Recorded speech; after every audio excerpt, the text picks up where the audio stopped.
അതും ഒരു സ്ത്രീ ബന്ധമല്ല, പല സ്ത്രീ ബന്ധമാണ്. ആൾക്കാണ് എൻ്റെ ഫാമിലി എല്ലാവരും മുമ്പിൽ ഞാൻ ഒറ്റപ്പെടുത്തി എന്ന് പറയാം. മനസ്സിലായി. ഒറ്റപ്പെടുത്തി. എൻ്റെ ആങ്ങളെന്ന് പറഞ്ഞാൽ എൻ്റെ ജീവനായിരുന്നു. ഇത്രക്കും നമ്മൾ ചെറുപ്പത്തിൽ പോലും തല്ലുകൂടി എനിക്ക് ഓർമ്മയില്ല.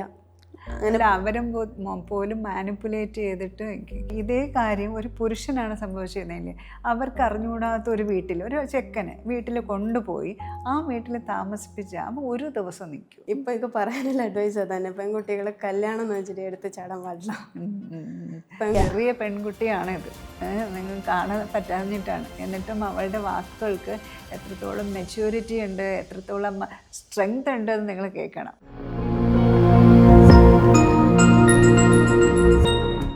നമസ്കാരം. ഇന്നൊരു സ്ത്രീയുടെ കഥയാണ്. ഓരോ പെൺകുട്ടികളും വിവാഹബന്ധത്തിൽ അല്ലെങ്കിൽ വിവാഹത്തിലേക്ക് കടക്കുന്ന ഒരുപാട് പ്രതീക്ഷകളും സ്വപ്നങ്ങളോടും കൂടെയാണ്.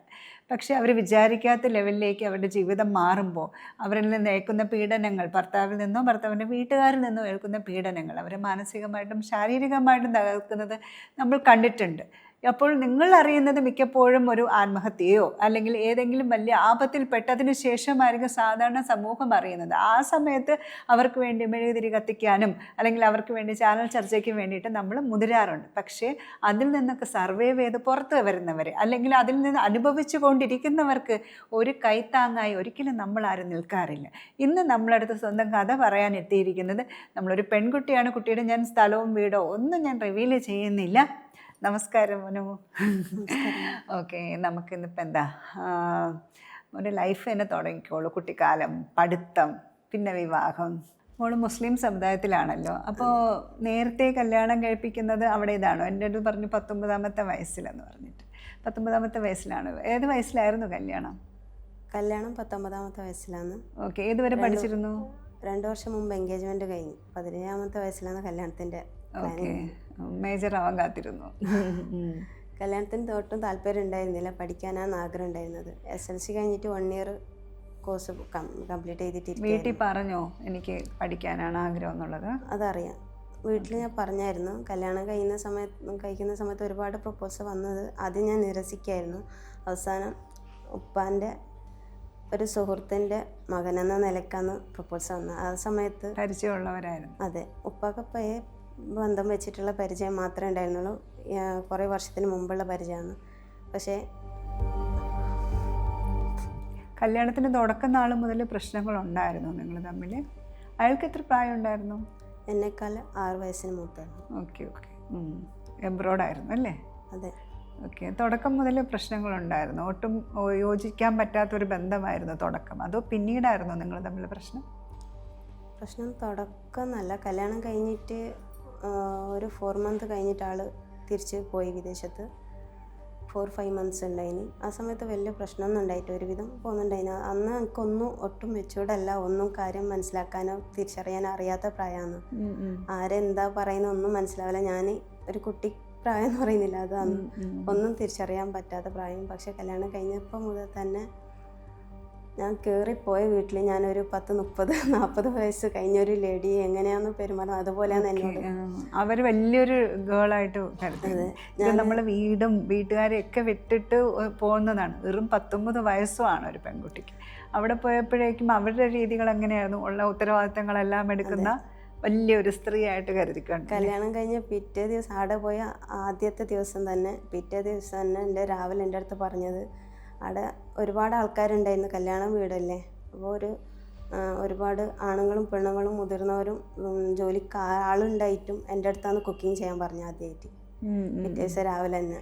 ഓക്കെ, അപ്പോൾ എങ്ങനെയാണ് അതനുസരിച്ചോ അതോ തിരിച്ചെന്തെങ്കിലും? ഇല്ല, ഒന്നും പറയുന്നില്ല. പറയുന്ന അത് കേട്ടിക്ക. ആദ്യമായിട്ട് അവിടെ കയറി പോവല്ലേ. അപ്പോൾ അവർ പറയുന്ന അനുസരിച്ചിട്ട് ജസ്റ്റ് എൻ്റെ വൈഫ് വന്നിട്ടാന്ന് പറഞ്ഞാൽ ഞാൻ ബ്രേക്ക്ഫാസ്റ്റ് ഉണ്ടാക്കാൻ, നീ കറി ഉണ്ടാക്കുമെന്ന് പറഞ്ഞു. ഓക്കെ എന്ന് പറഞ്ഞ് ഞാൻ ചെയ്തു. പക്ഷെ എനിക്കൊന്നും അറിയില്ല, അവിടെ പോയിട്ട് എന്താ ഉള്ളത്, എവിടെ എന്താ സ്ഥലം ഒന്നും അറിയില്ല. അപ്പോൾ അവർ പറയുന്ന അനുസരിച്ച് ഞാൻ ചെയ്ത്. എത്ര പേരുണ്ടായിരുന്നു വീട്ടിൽ? കല്യാണത്തിന് പിറ്റേ ദിവസമല്ലേ, ഒരു 10-15 പേരിൽ കൂടുതലുണ്ടാവും. ഓക്കെ, അവിടെ സ്ഥിരതാമസം സാധാരണ അങ്ങനെ മുസ്ലിം ഫാമിലിയിൽ ഒരു ജോയിൻറ്റ് ഫാമിലി ആവാൻ? ജോയിൻറ്റ് ഫാമിലി അങ്ങനെ ഒരുപാട് ആൾക്കാരില്ല. പക്ഷെ കല്യാണത്തിൻ്റെ ആ ഒരു ഇഷ്യൂ ആയതുകൊണ്ട് കല്യാണത്തിൻ്റെ വിഷയമുണ്ട് അവിടെ മക്കളും മരിയക്കളും എല്ലാവരും ഉണ്ടായിനി. കാരണം അവിടെ നിന്നൊരു സപ്പോർട്ട് ഉണ്ടായിരുന്നു, സപ്പോർട്ട് ഫാമിലി, അതായത് ഹസ്ബൻഡ് ഫാമിലി നിന്ന് എല്ലാ രീതിയിലും നമുക്ക് മാനസികമാവട്ടെ എല്ലാത്തിലും ഒരു സ്പേസ് ഫീൽ ചെയ്തു. കയറി പോകുന്ന വീട്ടിൽ ഇതെൻ്റെയും കൂടെ വീടാണ് ഇതല്ലെങ്കിൽ ഒരിക്കലും ഞാൻ ആദ്യം വിചാരിച്ചത് അങ്ങനെയാണ്. അവിടുത്തെ ഉമ്മയും വാപ്പയും അതുപോലെ സിസ്റ്റേഴ്സും എല്ലാം എൻ്റേതായിട്ടാണ് ഞാൻ ആദ്യം കണ്ടത്, എല്ലാവരെയും എൻ്റെ സ്വന്തം ആൾക്കാരെ പോലെയാണ്. പക്ഷേ എനിക്ക് തിരിച്ച് കിട്ടിയത് അതല്ല. ഞാൻ അവിടെ ആരും അല്ല എന്നിട്ട് എനിക്ക് പലപ്പോഴും വേർതിരിവ് ഫീൽ ചെയ്തു. കല്യാണം കഴിഞ്ഞ് 1 മാസം ആവുന്നതിന് മുമ്പ് തന്നെ നല്ല അനുഭവം ഉണ്ടായി. എന്തുപറ്റി? അതൊരു വിരുന്നിന് പോയി വന്ന സമയമായിരുന്നു. കല്യാണം കഴിഞ്ഞ് 1 മാസം ആയിട്ടില്ല, ഒരു 3 വീക്ക് അങ്ങനെ കഴിഞ്ഞിട്ടുണ്ടാവും. അപ്പോൾ വിരുന്നിന് പോയി വന്നിട്ട് നമ്മൾ കിടക്കായിരുന്നു. എല്ലാവരും വീട്ടിൽ വൈകുന്നേരം ഒന്ന് റെസ്റ്റ് എടുക്കുമല്ലോ. അപ്പോൾ ഒരു 4 മണി 5 മണി ആ ഒരു സമയം ആയിട്ടുള്ളൂ. ഞാൻ എണീക്കാൻ കുറച്ച് വൈകിപ്പോയി വൈകുന്നേരം. അന്നേരം ഉമ്മാൻ്റെ നല്ല ചീത്ത കിട്ടി. ലേറ്റായി കിടന്നു എന്നുള്ള രീതി. അപ്പം തോന്നിയില്ലേ എൻ്റെ സ്വന്തം വീടാണെങ്കിൽ എനിക്ക് തിരിച്ച് കിടക്കാമായിരുന്നില്ലേ? ഇവിടെ അങ്ങനെ കിടക്കാൻ പാടില്ല. പിന്നെ എല്ലാവരും എന്താ എനിക്കത് ശരിക്കും ഓർമ്മയില്ല. പക്ഷെ ആ കിട്ടിയ വേദന ഈ പറയുന്ന ആളുടെ മോനും കിടന്നില്ലേ? ഉണ്ടായിരുന്നു. മോന് ചീത്ത കിട്ടിയോ? ഇല്ല. ഓക്കെ. എന്നിട്ട് കുടുംബജീവിതത്തിലേക്ക് പോയപ്പോൾ നിങ്ങൾ ഹസ്ബൻഡും വൈഫും തമ്മിലുള്ള എങ്ങനെയാണ് ഒരു പറയാൻ പറ്റുമോ? എനിക്കൊരു നല്ലൊരു ദാമ്പത്യ ജീവിതമായിരുന്നു ഉണ്ടായിരുന്നത് എന്ന് പറയാൻ പറ്റുമോ? ഇല്ല, ദാമ്പത്യം എന്ന് പറഞ്ഞാൽ പുറമെ ആൾക്കാർ കാണുമ്പോൾ നല്ല ഫാമിലിയാണ്, നല്ല ആരും കണ്ടാൽ കണ്ണു വെക്കുന്നൊരു മനസ്സിലായി ദാമ്പത്യമായിരുന്നു. ആരും പറഞ്ഞാൽ വിശ്വസിക്കാത്തൊരു ഫാമിലി ലൈഫാണ് എൻ്റേത്. എൻ്റെ ജീവിത അനുഭവം അതാണ്. ആഫ്റ്റർ മാരേജ് ഞാൻ മനസ്സിലാക്കിയത്, ഞാൻ ഈ കല്യാണം കഴിഞ്ഞ് 1 മാസം കഴിയുമ്പോൾ ഞാൻ മനസ്സിലാക്കി തിരിച്ചറിയാൻ തുടങ്ങി. കല്യാണം കഴിഞ്ഞ് ഏതെങ്കിലും പെൺകുട്ടികളെ കല്യാണത്തിൻ്റെ ഫോട്ടോ എന്തെങ്കിലും ഇങ്ങനെ ഇൻവിറ്റേഷൻ കിട്ടുമ്പോൾ ഞാൻ ആദ്യം എന്നെ ഓർക്കും.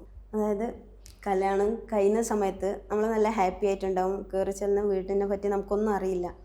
അപ്പോൾ അവിടെ പോയി കഴിഞ്ഞതിൻ്റെ ശേഷമാണ് അവിടുത്തെ ആൾക്കാരെ നമ്മൾ പരിചയപ്പെടുന്നത്. എത്ര നമ്മൾ സ്വന്തം എന്ന് വിചാരിച്ചിട്ട് അവിടെ കയറിപ്പോയാലും അവിടെ ഉള്ളവർ നമ്മൾ സ്വന്തമായിട്ടല്ല കാണുന്നത്. നമ്മൾ പുറത്തുനിന്ന് എവിടുന്നോ വലിഞ്ഞ് കയറി വന്ന പോലെയാണ് നമ്മളോട് പെരുമാറുന്നത്. എപ്പോഴും ചിന്തിച്ചിട്ടുണ്ടോ ഫാത്തിമ, ഇതേ കാര്യം ഒരു പുരുഷനാണ് സംഭവിച്ചിരുന്നെങ്കിൽ അവർക്ക് അറിഞ്ഞുകൂടാത്ത ഒരു വീട്ടിൽ ഒരു ചെക്കനെ വീട്ടിൽ കൊണ്ടുപോയി ആ വീട്ടിൽ താമസിപ്പിച്ചാൽ അപ്പോൾ ഒരു ദിവസം നിൽക്കില്ല അല്ലേ?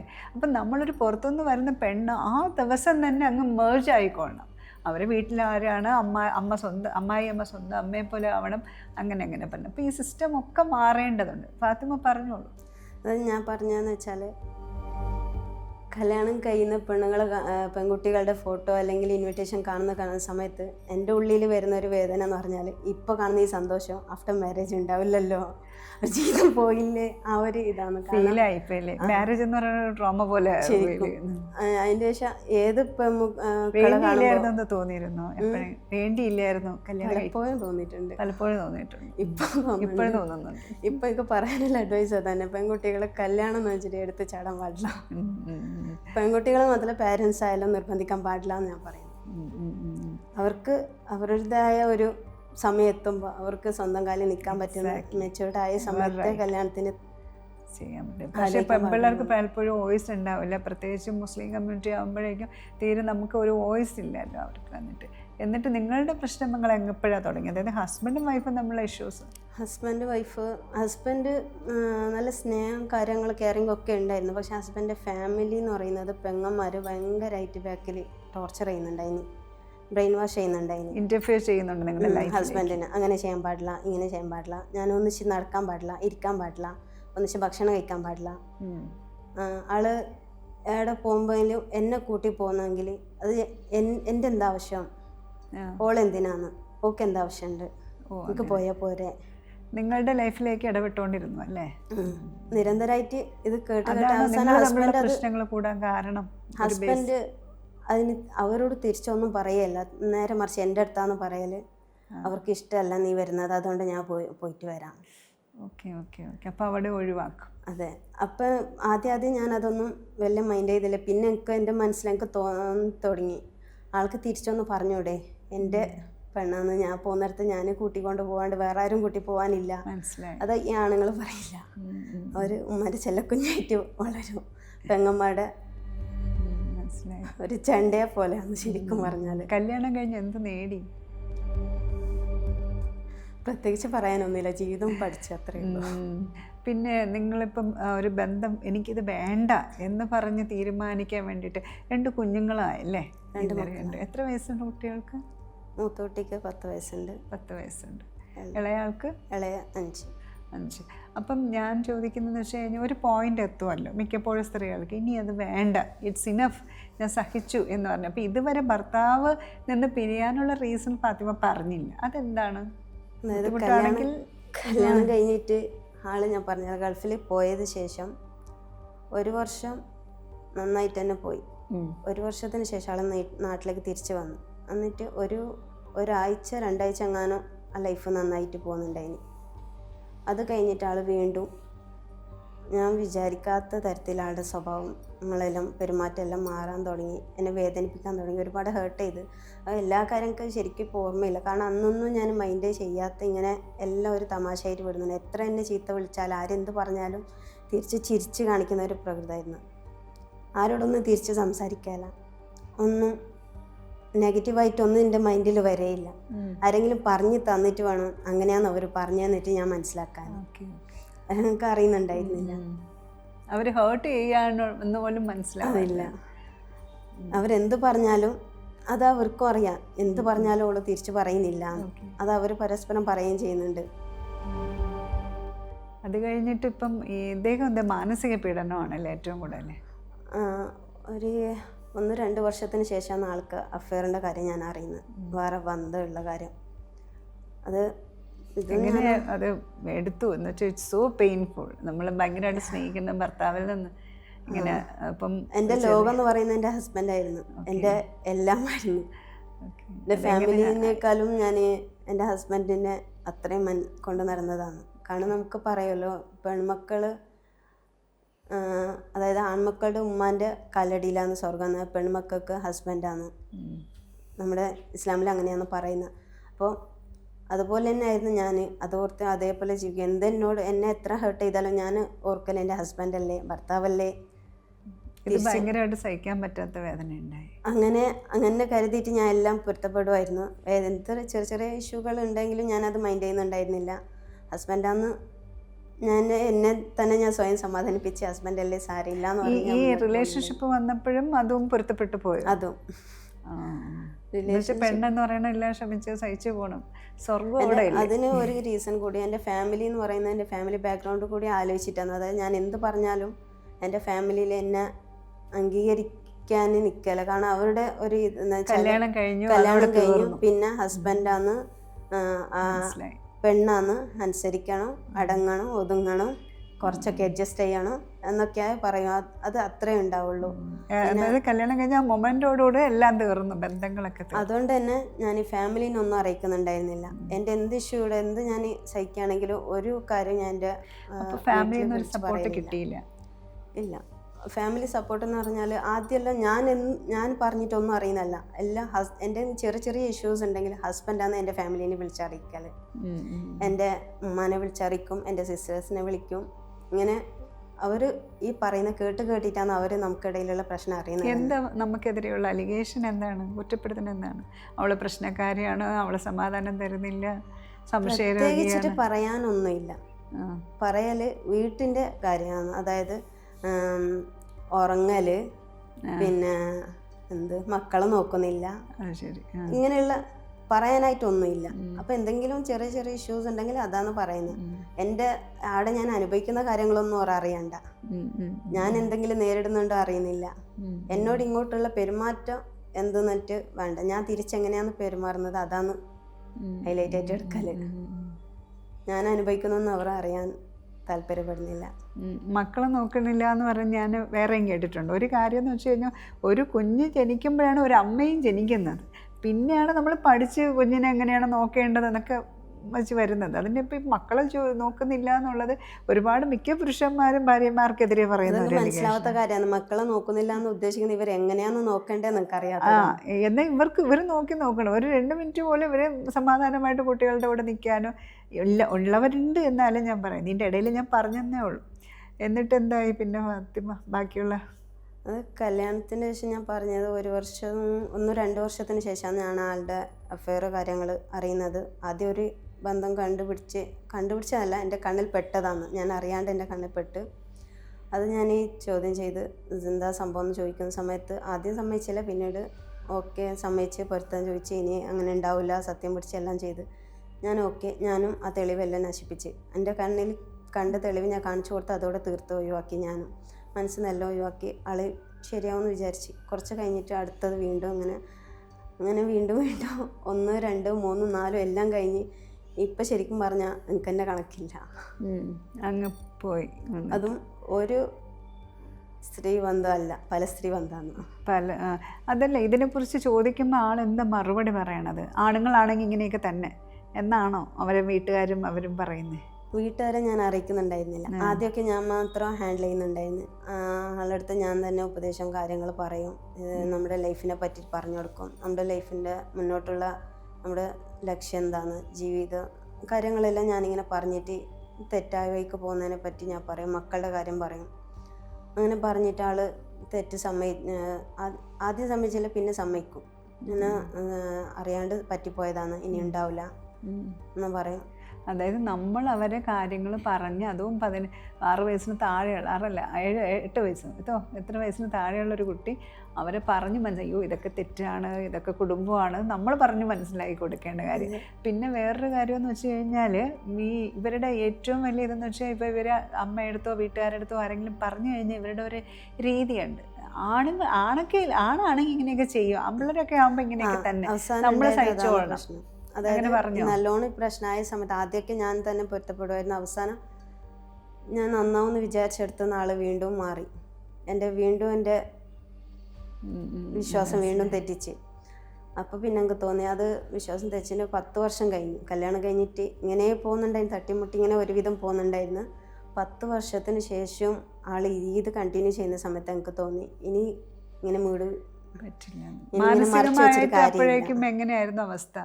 മെൻ്റൽ സ്റ്റാറ്റസ് എന്തായിരുന്നു? കാരണം ഈ ഡേ ബൈ ഡേ ഇതിലിങ്ങനെ ജീവിച്ച് വരുമ്പോൾ വേറെ ഒരു എൻ്റർടൈൻമെൻറ്റും ഇല്ല, വേറൊന്നുമില്ല, കുടുംബം കൊച്ചുങ്ങൾ എന്നൊക്കെ പറഞ്ഞിട്ട് അതിൻ്റെ ഇടയിലൂടെ ഇത്. അപ്പോൾ എങ്ങനെയാണ് അത് മാനസികമായിട്ട് ബാധിച്ചത്? മാനസികമായിട്ടെന്ന് പറഞ്ഞാൽ ജീവിതത്തോട് വലിയൊരു താല്പര്യമില്ല, ഒരു ഒരിക്കലങ്ങ് പോകുന്ന ആ ഒരു ഹോപ്പ് നഷ്ടപ്പെട്ട പോലെ. പക്ഷെ ആഗ്രഹം. ശാരീരികമായിട്ടോ? കാരണം ഇപ്പോൾ ചിലർ വന്നിട്ട് ഓവർ ഈറ്റിംഗ് കഴിഞ്ഞ് ഫുഡ് കഴിച്ച് ഇവർക്ക് വരുന്ന ഈ ചേഞ്ചസ് ഉണ്ടല്ലോ, ഇതായിരിക്കും അതിൻ്റെ കോസ് വരുന്നത്.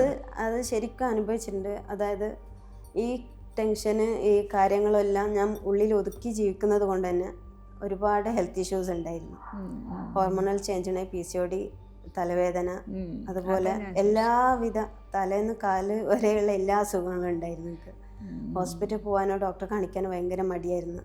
കാരണം അവിടെ ഡോക്ടറെ അടുത്ത് പോയിട്ട് എന്താ പറയേണ്ടതെന്ന് അറിയുന്നില്ല. എന്തെങ്കിലും പറഞ്ഞാൽ ഡോക്ടർ ഇങ്ങനെ മുഖം നോക്കും. അന്ന് പറഞ്ഞില്ലേ എപ്പോഴും കിടക്കുമെന്ന് പറഞ്ഞു.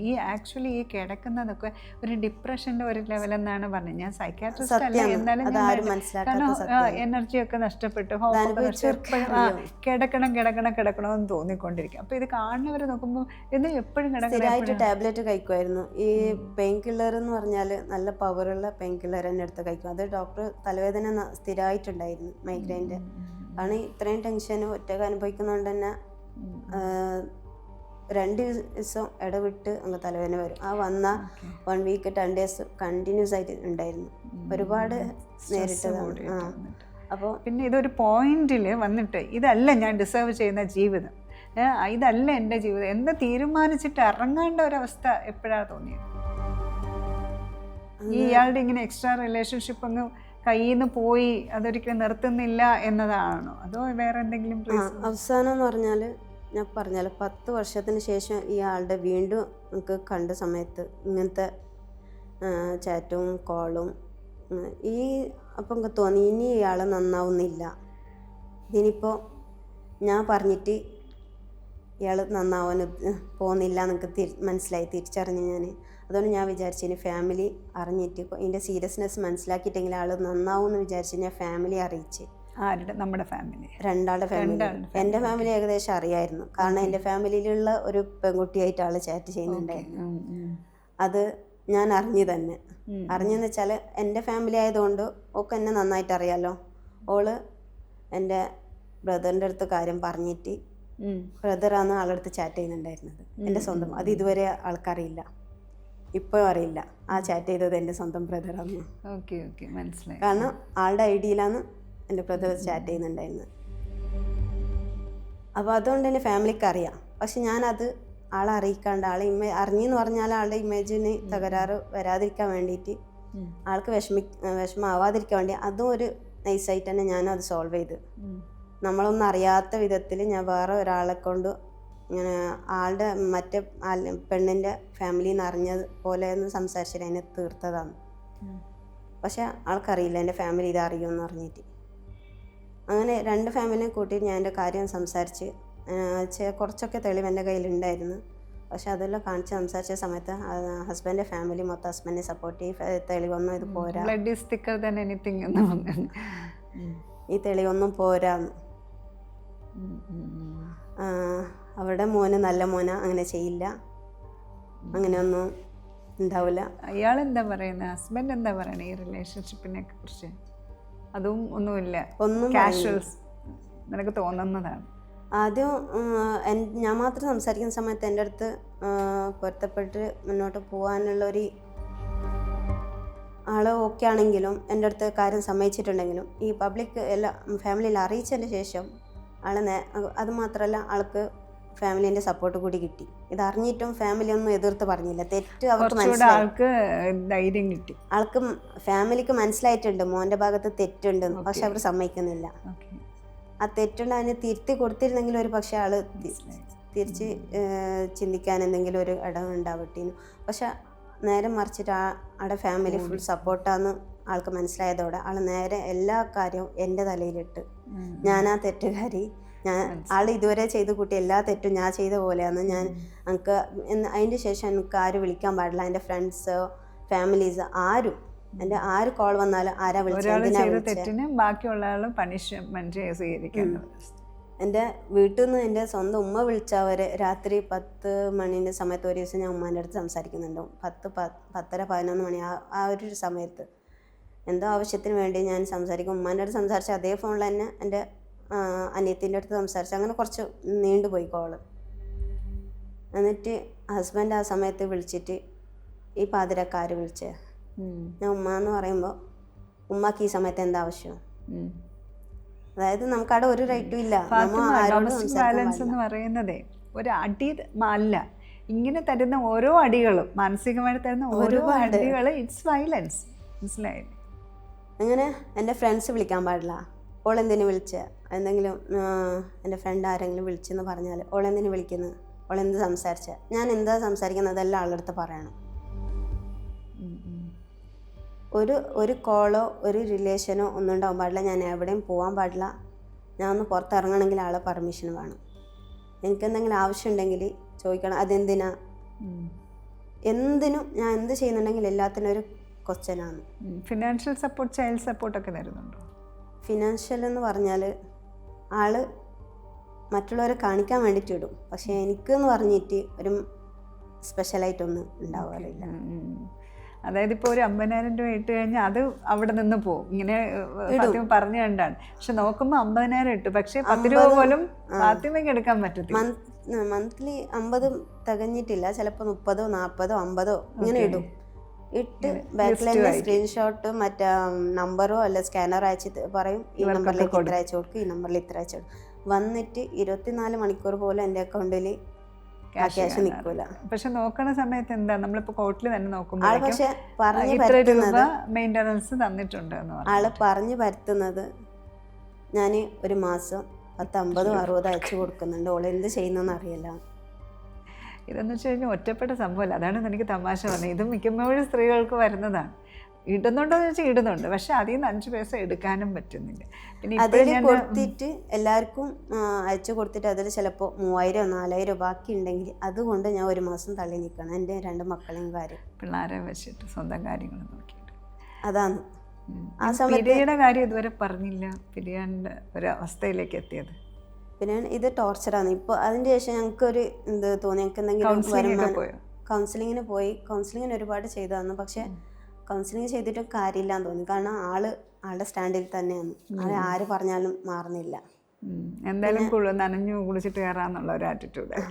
പണ്ടെന്ന് വെച്ചാൽ പെണ്ണുങ്ങൾക്ക് വേറെ വഴിയില്ല, ജീവിക്കാൻ ഒരു വഴിയില്ലാത്തതുകൊണ്ടാണ് പെണ്ണാണ് പിന്നെ സഹിക്കുക. കൗൺസിലർ ഇങ്ങനെ പറഞ്ഞിട്ടുണ്ടായിരുന്നു, എന്തെങ്കിലും വരുമാന മാർഗം ഉണ്ടാക്കാൻ നോക്കണം, അത് പറയും.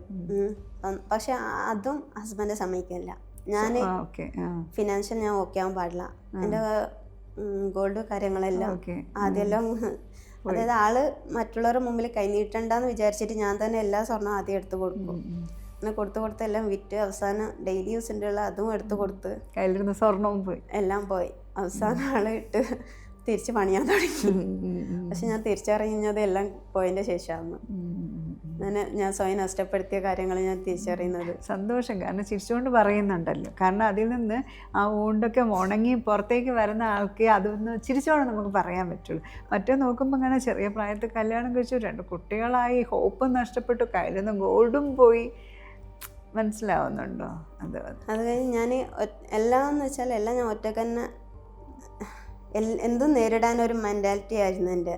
ആരെന്ത് പറഞ്ഞാലും ഞാൻ ആദ്യമൊക്കെ മറ്റുള്ളവർ നോക്കുമായിരുന്നു, മറ്റുള്ളവർ അവരെന്ത് പറയുമെന്ന് പറ്റി. പക്ഷെ ഇപ്പം അങ്ങനെ ചിന്തിക്കുന്നില്ല. ആരെന്ത് പറഞ്ഞാലും, കാരണം ഞാൻ അത്ര അനുഭവിച്ച്. കാരണം ഈ വേദന അനുഭവിക്കുന്ന സമയത്ത് ഒരാൾ എൻ്റെ വേദന ഷെയർ ചെയ്യാൻ ആരും വന്നിട്ടില്ല. എൻ്റെ വേദന എന്താണെന്ന് അറിയാൻ പോലും ഒരാൾ നിന്നിട്ടില്ല. ഞാൻ എങ്ങനെ ജീവിക്കുന്നുണ്ട്, എൻ്റെ സിറ്റുവേഷൻ എന്താണെന്ന് ആരും ഒന്നും അന്വേഷിച്ച് വന്നിട്ടില്ല. അപ്പം എനിക്ക് മനസ്സിലായി. ഇപ്പം അതുകൊണ്ട് ഞാനിപ്പോൾ ആരെന്ത് പറഞ്ഞാലും ഒന്നും മൈൻഡ് ചെയ്യുന്നില്ല. ആരെ ഇപ്പം എന്നെ പറയുന്നുണ്ടോ അത് ഞാൻ നോക്കാറില്ല.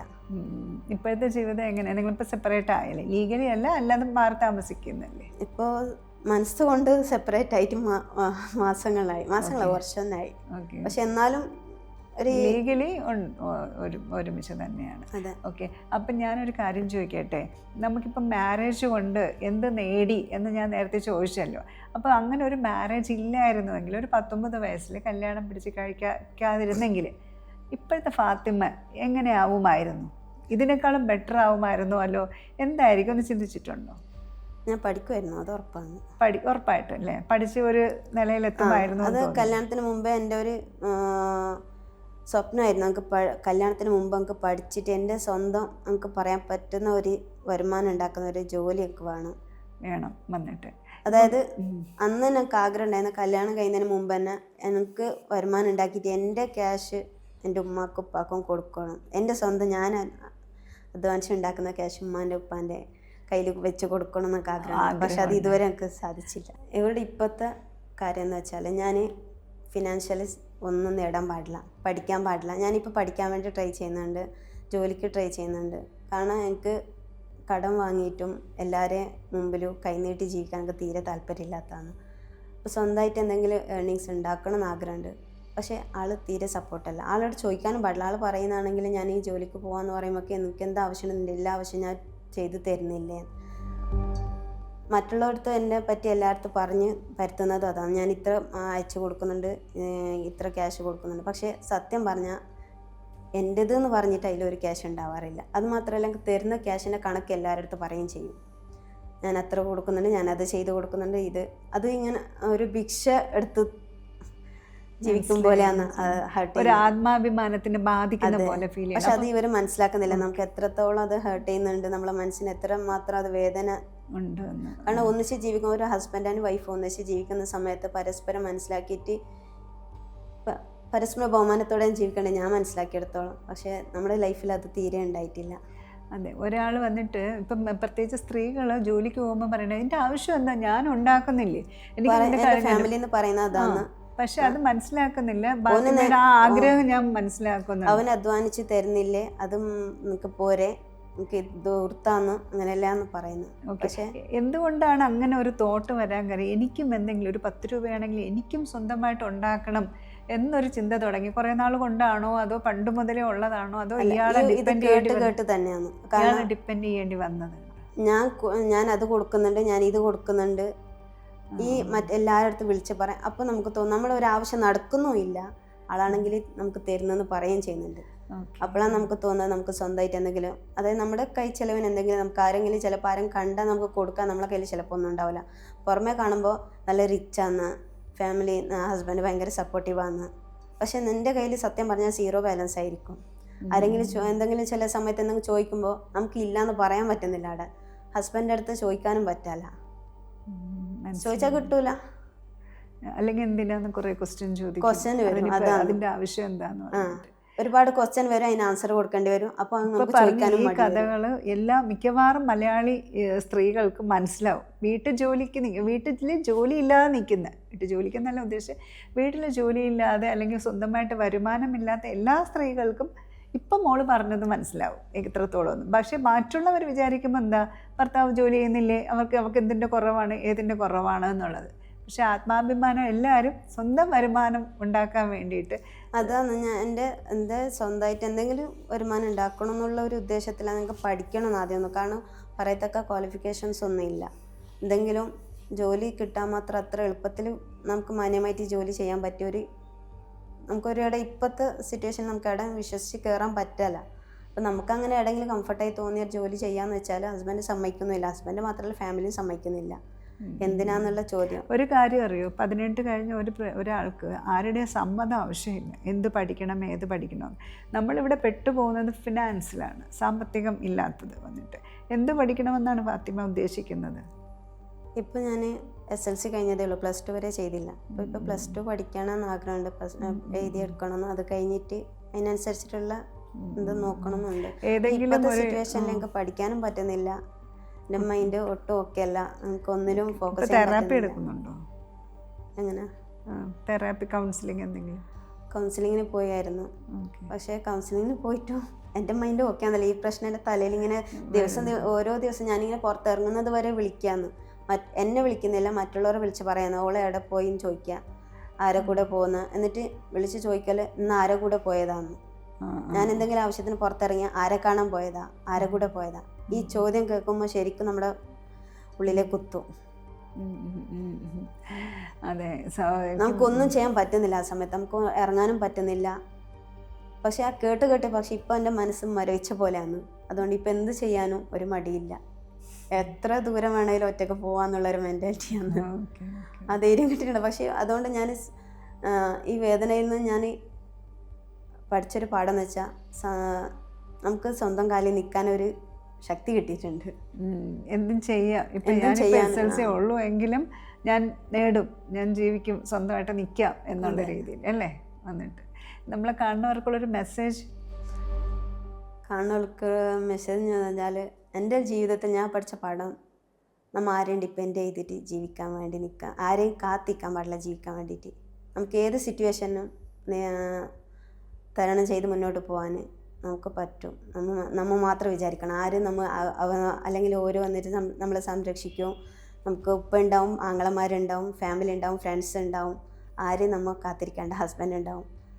ഇന്നൊരു പക്ഷെ അവർ നല്ല കൂട്ടായിരിക്കും, നാളെ നമ്മളെ തകർച്ചയിൽ അവർ നമുക്ക് കൂടെ ഉണ്ടാവില്ല. അപ്പോൾ നമ്മൾ തകരാൻ പാടില്ല. അതിന് മുമ്പേ നമ്മൾ ഓക്കെ ആയിരിക്കണം. നമ്മളെ മെൻറ്റാലിറ്റി നമ്മളെ കയ്യിലാണെന്നുള്ളത്. ചെറിയ പെൺകുട്ടിയാണിത്, നിങ്ങൾ കാണാൻ പറ്റാഞ്ഞിട്ടാണ്. എന്നിട്ടും അവളുടെ വാക്കുകൾക്ക് എത്രത്തോളം മെച്യൂരിറ്റി ഉണ്ട്, എത്രത്തോളം സ്ട്രെങ്ത് ഉണ്ട് എന്ന് നിങ്ങൾ കേൾക്കണം. ഇതൊക്കെ അനുഭവത്തിൽ നിന്ന് പാഠങ്ങളാണ്. ഞാൻ തന്നെ ആലോചിച്ചിട്ടുണ്ട്, ഞാൻ ഒരിക്കലും ആത്മഹത്യയെ പറ്റി ചിന്തിക്കാൻ പാടില്ല എന്ന് ഞാൻ ആഗ്രഹിച്ചതാണ്. ഒരിക്കലും ഞാൻ മരണത്തെ പറ്റി ഞാൻ ചിന്തിക്കില്ല, അങ്ങനെ ഒരു കാര്യം ചെയ്യില്ല എന്ന് എൻ്റെ ഉള്ളിൽ ഉള്ളതാണ്, ഉറപ്പാണ്. പക്ഷെ എന്നാലും എൻ്റെ ഒരുപാട് സിറ്റുവേഷനിൽ ഞാൻ അറിയാണ്ട് ചിന്തിച്ചു പോയിട്ടുണ്ട്, ഒന്നും മരിച്ചു തീർന്നാലോ എന്ന് വരെ ആലോചിച്ചിട്ടുണ്ട്. പക്ഷേ അന്നേരം തന്നെ ഞാൻ തന്നെ എന്നെ സ്വയം മാറ്റുന്ന ഒരു ചിന്ത എന്ന് വെച്ചാൽ, ഞാൻ മരിച്ചാൽ എനിക്ക് മാത്രമാണ് നഷ്ടം, മറ്റുള്ളവർക്ക് സന്തോഷമാണ്. അതുകൊണ്ട് എൻ്റെ ഉമ്മക്ക്, എൻ്റെ ഫാമിലിക്കും വേദന ഉണ്ടാവും, കുറച്ച് ദിവസം ദുഃഖമുണ്ടാവും. എൻ്റെ ഉമ്മാൻ്റെ മനസ്സിലെന്നും അതൊരു വേദന ആയിരിക്കും. അത്രമാത്രം നഷ്ടം എന്ന് പറയുന്നത് എനിക്ക് എൻ്റെ മക്കൾക്ക് മാത്രമായിരിക്കും. ഉറപ്പായിട്ടും ഒരാൾക്ക് അതുകൊണ്ട് ഏറ്റവും കൂടുതൽ സ്ത്രീകൾ ഈ ഫാമിലി ഇഷ്യൂസ് വന്ന് കാരണം മരിച്ചുകൊണ്ടിരിക്കുന്നില്ലേ, അവർക്ക് ഈ ഒരു വോയിസ് ഇതെന്ന് വെച്ച് കഴിഞ്ഞാൽ സർവൈവ് ചെയ്ത് വന്ന ഒരു വോയിസാണ്. അത് ജീവിക്കാൻ വേണ്ടിയിട്ട്. അപ്പോൾ ജീവിക്കുമ്പോൾ പലരും നമ്മളെ കുറ്റം പറയും, നമ്മൾ പോകുന്ന വഴിയിലെല്ലാം തെറ്റ് പറയും. പക്ഷെ നമ്മൾ അത് നെവർ മൈൻഡ്, അത്രേ ഉള്ളൂ. ജീവിക്കാൻ വേണ്ടിയിട്ടുള്ള പോരാട്ടത്തിലാണ്, ജീവിക്കാൻ വേണ്ടിയിട്ടുള്ളതാണ് പോരാടുന്നത്. പിന്നെ അനുഭവങ്ങളാണ് ഏറ്റവും വലിയ പാഠപുസ്തകം. സത്യം. ഇപ്പൊ കല്യാണം കഴിഞ്ഞിട്ട് ഇത്രയും വർഷം കൊണ്ട് എന്താ നേടിയെന്ന് വെച്ച് മാം ചോദിച്ച ചോദ്യത്തിന് എനിക്ക് പറയാനുള്ള ജീവിതം തന്നെയാണ്. ഞാൻ പാഠം പഠിച്ച ഒരുപാട് ആൾക്കാരെ തിരിച്ചറിയാൻ പഠിച്ച്. തീരെ അറിയാത്ത ആളായിരുന്നു. ഒരാളെ നമുക്ക് ആരെന്ത് നമ്മളെ മുന്നിൽ നിന്ന് എന്ത് പറഞ്ഞാലും നമുക്ക് തിരിച്ചറിയാൻ പറ്റാത്ത ആ ഒരു സിറ്റുവേഷനിൽ ഇപ്പോൾ ആരും ഒന്നും പറയാണ്ട് അതിനൊക്കെ ദൂരെ നിന്നാലും നമുക്ക് ആൾക്കാരെ മനസ്സിലാക്കാൻ പറ്റും. ആളുടെ ഒരു കുറച്ച് സമയം ആളുടെ കാഴ്ചപ്പാടിൽ തന്നെ ഞാൻ മനസ്സിലാക്കും ഏത് തരത്തിലാണ് ആൾ മുന്നോട്ട് പോകാമെന്ന്. വെച്ച് കഴിഞ്ഞാൽ ഭയങ്കര പെയിൻഫുള്ളായിട്ട് നമ്മൾ നിന്ന സ്ഥലം തന്നെ വളർന്നു പോകണ പോലെ ഒരു ഫീലിംഗ് ഉണ്ടല്ലോ.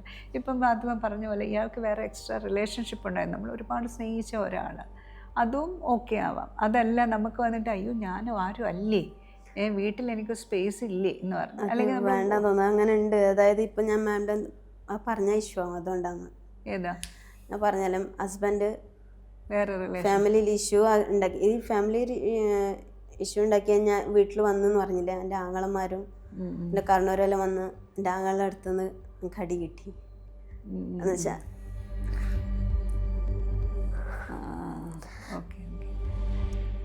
എൻ്റെ ആങ്ങളെന്ന് പറഞ്ഞാൽ എൻ്റെ ജീവനായിരുന്നു. ഇത്രക്കും നമ്മൾ ചെറുപ്പത്തിൽ പോലും തല്ലുകൂടി എനിക്ക് ഓർമ്മയില്ല. അങ്ങനെ അവരും പോലും മാനിപ്പുലേറ്റ് ചെയ്തിട്ട് പലപ്പോഴും ഈ കുട്ടി ഇമോഷണലി ഭയങ്കര വീക്കായത് കാരണം ഞാൻ എന്താ പറയുക അവരുടെ നിന്ന് കൂടുതലൊന്നും എടുക്കാൻ വേണ്ടി നിന്നിട്ടില്ല. അത് കാരണം നിങ്ങൾക്ക് ഊഹിക്കാമല്ലോ ഒരാൾ ഒരു കുടുംബജീവിതത്തിൽ എത്രത്തോളമാണ്, ഒരു 10 വർഷത്തെ കുടുംബജീവിതത്തിൽ എന്തോരം പ്രാവശ്യം പോയിട്ടുണ്ടാവുന്നത്. എന്നാൽ അവളുടെ ഉള്ളിലെ സ്ട്രെങ്ത് വലിച്ചെടുത്തിട്ടാണ് നിങ്ങളടുത്ത് ഓരോ കാര്യങ്ങളും റിവീൽ ചെയ്യുന്നത്. അപ്പോൾ എനിക്ക് ഇപ്പോൾ ഒരേ ഒരു ചോദ്യം കൂടെ ഞാൻ ചോദിച്ചോളാം ഫാത്തിമ, ഞാൻ ബുദ്ധിമുട്ടിക്കുന്നില്ല. നമുക്ക് എന്താ പറയുക ഇങ്ങനത്തെ ഒരു നേച്ചറുള്ള, ഇപ്പോൾ ഹസ്ബൻഡ് പറഞ്ഞല്ലോ ആൾ ഭയങ്കരമായിട്ട് ബാക്കിയുള്ളവരെ മുമ്പെയൊക്കെ നല്ല മാന്യനും വളരെ നമ്മുടെ വീട്ടുകാരുടെ അടുത്ത് വരെയും നല്ല മിടുക്കനായിട്ടുള്ളൊരു മഴുമോൻ. അപ്പോൾ അങ്ങനെയുള്ളവർ നമ്മളെ എല്ലാവരിൽ നിന്നും അകറ്റി കോർണർ ചെയ്ത് വെച്ചിരിക്കുന്നു. അങ്ങനെയാണ് ഫാത്തിമയുടെ ലൈഫിൽ മനസ്സിലായത്. അപ്പോൾ അങ്ങനത്തെ ഇയാളുടെ ഈ ജീവിതത്തിൽ ഏറ്റവും കൂടുതൽ നമ്മൾ തകർന്നു പോയ ഒരു ഇൻസിഡൻറ്റ്, ഇത് കഴിഞ്ഞ് ഞാൻ ഫാത്തിമയുടെ അടുത്ത് കൂടുതൽ ചോദിച്ചു, ഞാൻ ബുദ്ധിമുട്ടിക്കുന്നില്ല, അതെന്തെങ്കിലും പറയാൻ പറ്റുമോ? എന്താണെന്ന് വെച്ചാൽ നമ്മൾ ഒട്ടും എക്സ്പെക്റ്റ് ചെയ്യാതെ ഇയാൾ ഒറ്റ മനുഷ്യൻ കാരണം ഞാൻ ഇതൊക്കെ സഫർ ചെയ്യേണ്ടി വന്നല്ലോ, അല്ലെങ്കിൽ ഞാൻ ഇങ്ങനത്തെ ഒരു അവസ്ഥ നിൽക്കേണ്ടി വന്നല്ലോ എന്നൊരു ഇത് എടുത്ത് പറയാൻ മാത്രം അറിയുന്നില്ല. സംബന്ധിച്ച ഒരുപാട് വേദന ഞാൻ അനുഭവിച്ചിട്ടും മറന്നിട്ടും പോയിട്ടുണ്ട്. ഈ അടുത്തായിട്ട് എൻ്റെ ഫാമിലീനെ ഒക്കെ കൊണ്ടത് അതാണ്. പറയാൻ പറ്റുന്നില്ല, ഫീലാവുന്നല്ലേ ഓട്ടോ. ആൾക്കാണ് എൻ്റെ ഫാമിലി എല്ലാവരും മുമ്പിൽ ഞാൻ ഒറ്റപ്പെടുത്തി എന്ന് പറയാം, മനസ്സിലായില്ലേ? ഒറ്റപ്പെടുത്തി. അവിടെയാണ് നമുക്കെന്ന് വെച്ച് കഴിഞ്ഞാൽ നമുക്ക് പറഞ്ഞ് ബോധ്യപ്പെടുത്താനും പറ്റില്ല. ഞാൻ എൻ്റെ ക്ലയൻറ്റ് പാരൻസ് ആരെങ്കിലും വരുമ്പോൾ ഞാൻ പറയും നിങ്ങൾ പറയുന്ന ആളുടെ വാക്ക് കേട്ടിട്ട് എല്ലാവരും എന്നെ വേദനിപ്പിച്ചെങ്കിലും എല്ലാവർക്കും ഇപ്പോൾ തിരിച്ചറിഞ്ഞിട്ടുണ്ട് ആളുടെ സ്വഭാവം ക്യാരക്ടറും. പക്ഷെ ആർക്കൊന്നും എൻ്റെ സപ്പോർട്ട് നിന്നിട്ടൊന്നും പറയാൻ പറ്റുന്നില്ല. എല്ലാവർക്കും ഒരു പേടി എന്നുവെച്ചാൽ എൻ്റെ സപ്പോർട്ടും പൂർണ്ണമായിട്ട് അവർ നിൽക്കാത്തതിന് റീസൺ ഒക്കെ അറിയാം. അവർക്ക് പേടിയാണ് ഞാൻ ഒറ്റയ്ക്ക് ഇനി എങ്ങനെ മുന്നോട്ട് ജീവിക്കും.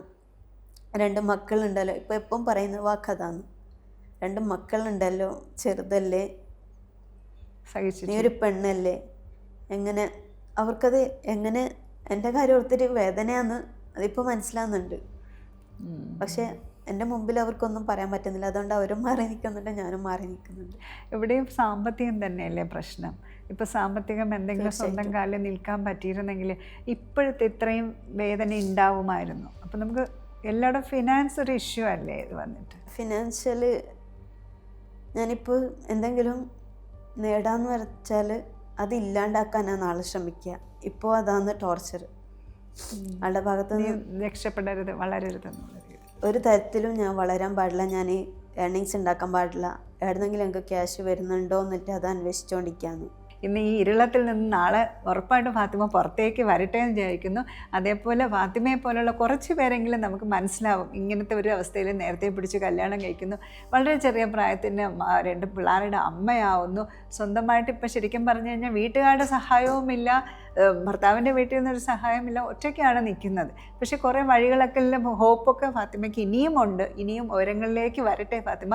ഉറപ്പായിട്ട് അടുത്ത പ്രാവശ്യം നമ്മൾ കാണുമ്പോഴേക്കും ഇരുളത്തുനിന്ന് പുറത്തേക്ക് വന്നൊരു ഫാത്തിമയെ ഞാൻ ഉറപ്പായിട്ടും നിങ്ങൾക്ക് കാണിച്ചു തരും. കാരണം എന്ന് വെച്ച് കഴിഞ്ഞാലും അത്രമാത്രം കപ്പാസിറ്റിയും ഒരു സ്ട്രെങ്തും ആ കുട്ടിയുടെ ഉള്ളിലുണ്ട്. ആ കണ്ണുകളിൽ നിങ്ങൾക്ക് കാണാൻ പറ്റില്ലെങ്കിൽ എനിക്ക് കാണാൻ പറ്റും. ആ കണ്ണുകളിൽ അത്ര തിളക്കവുമുണ്ട്, ഒരു പ്രതീക്ഷയുമുണ്ട്. അത് ഉറപ്പായിട്ടും അവൾക്കത് നേടാൻ കഴിയും. എല്ലാവർക്കും നന്ദിയും നമസ്കാരം. ഇതേപോലത്തെ നിങ്ങളുടെ ജീവിതങ്ങളും പറയാനുണ്ട് എങ്കിൽ നമ്മളടുത്ത് വരൂ.